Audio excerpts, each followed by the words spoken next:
Kim here. I know it's sort of lame that I'm doing a guide for Thanksgiving dinner early without the actual recipes being demonstrated. But I can't really make Thanksgiving dinner in advance. There are no promises, but I might do my Thanksgiving recipes in a tutorial in the future if I could find the time to record and cook at the same time, because just Thanksgiving is a little bit much. Normally I film like one dish at a time, so I don't know if I can do a whole meal or a video. Maybe I'll at least do a video for the turkey, I don't know yet. And a lot of these advices I stole from my friend Panda, so I'll put a link to her Instagram down below. I know it's really stressful cooking for your entire family. You feel like you have to impress every member of your family. You're worried your turkey's gonna be dry, your potatoes are gonna be rock hard, or maybe that's just me. But I'm sure your family will appreciate all the hard work you put into your cooking and the fact that they didn't have to cook the meal themselves that day. Just treat the dinner as any other meal, like on any other day. Don't have it sit in your mind like it's Thanksgiving or anything. Just think of it as any other day you're having dinner with your family, any other meal, with enough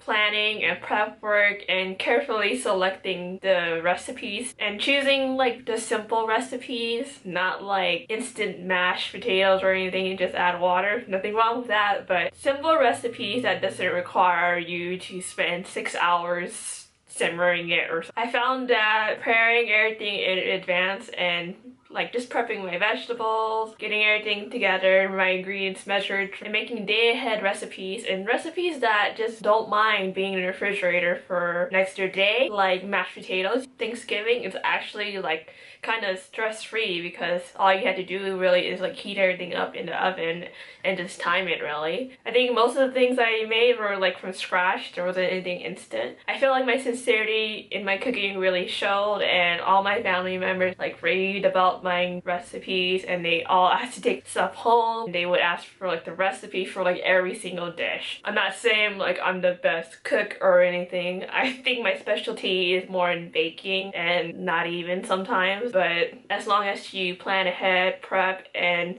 make food from the heart, I'm sure it will show to your family, and just all the hard work and the planning paid off, and that's why everyone in my family enjoyed it. I think a really big factor that played into all my family's actually really liking my dinner was because they're kind of used to eating instant mashed potatoes and really dry turkey, that mine was an improvement from what they were used to. For some reason, my mom and my aunts think that you have to wake up at 4 a.m. in the morning to start cooking your turkey, and by 1 p.m. it's done or something. And they cook it for an average of 6 to 8 hours. I don't think the average turkey needs that much time to cook. What I really recommend is that you get a thermometer to check the internal temperature of turkey. Standard temperature for a cooked turkey is 165 degrees Fahrenheit, I believe. It's a really good investment to get a thermometer because you could use it for everything. Saves you the stress of not knowing your turkey is done or not the day of. So the first thing I start off on is obviously choosing the recipes, and I compare the recipes and I try to keep them simple. I'll even list what I normally use for Thanksgiving in the description, and I'll talk about it throughout the video. What recipes I use in side dishes. For turkey, I use a brine. A brine is basically just water and salt, and it makes your turkey more moist. And any kind of brine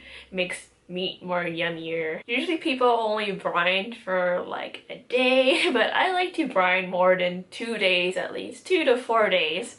So I start on my turkey at least 4 days in advance, giving 1 day for the turkey to thaw in the fridge. If you're getting a frozen turkey, you just leave it in the refrigerator and let it thaw for 24 hours. And the next few days, I brine it in the refrigerator. So I get one of those giant pots that could fit the turkey and the brine and everything else I'm gonna shove in there. What you're gonna need is a bachelor, some dude that you know that doesn't cook in your neighborhood, or one of your cousins that live alone, and you know his refrigerator is completely empty. So you're going to borrow his refrigerator for the next 4 days. Offer him free meals for a week or something for that refrigerator, because it's worth it. I hear some people use a cooler and just keep adding ice to the cooler to keep the turkey cold, but that's just extra stress that you don't need. You want to be able to throw it into a big refrigerator and not have to worry about it. I know it'll be hard, but that's probably one of the hardest things about Thanksgiving. It's like finding that refrigerator. But lucky for me, I have a cousin who is a bachelor and he has an empty refrigerator that we could use every year. Basically, we need the refrigerator or the ice to keep, you know, bacteria from growing in your brine. You can't just leave it like room temperature in the brine. If you do the brine for only 24 hours, I guess adding ice wouldn't be such a big deal. I'm pretty grossed out by the turkey. Like, I remember the first time I've ever like tried cooking turkey. It wasn't too long ago. It was only a few years ago. You had to wash the turkey and I was just like, oh god, I had to touch this. And you also had to stick your hand inside the turkey to get like the innards. But don't worry, the innards are usually in a little plastic baggie. The innards are basically just like the leftover stuff, like the heart of the turkey that no one really like eats, but they use it. Well, I guess some people eat it, but they just leave it in there for people who wants to make gravy from the turkey from scratch. I usually throw out the innard stuff or just hand it off to my mom or my sister for whatever they want to do with it. I know it's extremely wasteful to not. I feel like making gravy from scratch just takes way too long. I'd rather just buy store-bought gravy. So basically you wash turkey under the wings, everywhere, clean it very well, and inside of the turkey, rinse it very well. I remember the first turkey I ever made, like the first recipe I ever chose with it. It was supposedly like one of the best turkey recipes like in the world on the internet. It was just a little bit too complicated because they have all the ingredients I didn't understand, and it was like this scavenger hunt to find all the ingredients listed in this recipe, and it took us like 3 different grocery stores to find everything and more maybe. But I suggest choosing a simple turkey recipe or simple turkey brine because I feel like just salt and water is like all you really need to make the turkey delicious, and cooking it to the correct temperature. But that's just me. Here's a recipe for like a citrus brine. I'll leave it down below. It has very like basic ingredients and herbs and the orange and everything. The ingredients for this recipe should be easily found at any grocery store. Use a thermometer to check the internal temperature of the turkey. You could grab one from Bed Bath & Beyond, Amazon. It should be like everywhere really during Thanksgiving season, I think. I use a digital thermometer that I use quite frequently in my videos. I'll that thermometer down below or something similar to it because I'm not really sure. I remember where I got it from. Probably Bed Bath & Beyond. For basting the turkey, just use a spoon. You don't need a fancy little dropper thing. Just use a spoon, like a really large spoon or ladle, and just baste the turkey. Basting is just basically scooping out the liquids that comes out from the turkey and just pour it over the turkey. Well, in this recipe, I also baste with like chicken soup. Now for side dishes, I have a recipe for a day ahead mashed potatoes. So basically you just prepare everything the day ahead and you bake it off the next morning, or like, well, we celebrate Thanksgiving in the morning, so and then eat throughout the day. But for things right before you're about to eat, you heat up the mashed potatoes basically. I recommend doubling up on your mashed potato recipes because that seems to be what goes the fastest. Like everyone eats that, or maybe it's just my family, but I recommend doubling on mashed potatoes so you could eat those mashed potatoes with leftovers. And here's a recipe for green bean casserole. The hardest part is probably like prepping the green beans by chopping it up, and you just basically pour things into a bowl and then you basically just bake everything that you mix together, and it's like the easiest thing in the world, and it tastes really, really good. For the stuffing, for sanitary reasons, I recommend leaving the stuffing outside the turkey. Like when you cook the stuffing, bake it in a separate dish. After you're done cooking the turkey and done cooking the stuffing, you could just add on some stuffing out of the whole thingy. For decorative purposes and eating purposes, because if you cook the stuffing inside the turkey, I feel like it gets a little too mushy and like just bacteria from like raw meat, and then that is just like not good. I have this basic stuffing recipe. It has celery in it, but trust me, you won't even taste celery unless you have a very low tolerance for celery or something. Like I personally don't like celery, don't taste it in here, and no one else does. I chose this recipe because you only need a few ingredients and they're really simple, which is the whole theme of this thing, to choose simple ingredients that are easily found and less of a headache. They're all simple yet delicious. For gravy, pre-made. just buy it from a grocery store and buy lots of it so everyone can enjoy it. I like to have appetizers for guests who arrive 3 hours early for the meal. Like that happens. Like I tell them the meal is at 1 and then they come at like 10 angry and wondering where the food is, and I'm just like, here, have some crackers. Well, what I make for them is the spinach dip. I really recommend this recipe. Everyone really loves the spinach dip and they ask for extra to take home. The recipe does make a lot, so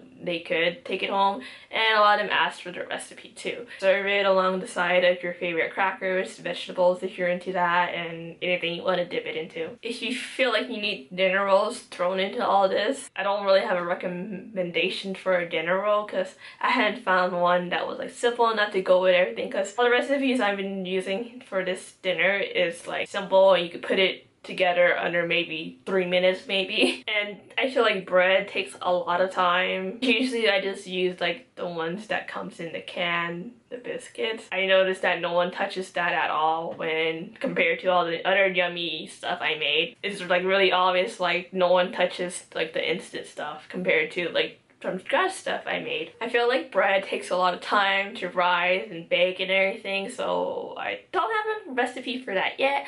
But if you have a recommendation for a bread that's like easy to make and doesn't take too much time, then feel free to suggest it down in the comment box, please. For dessert, I suggest something simple. Of course, I'm saying that word a lot, simple. Even though these things are simple, they're like delicious, so it's fine if it's simple. I think the best things are simple.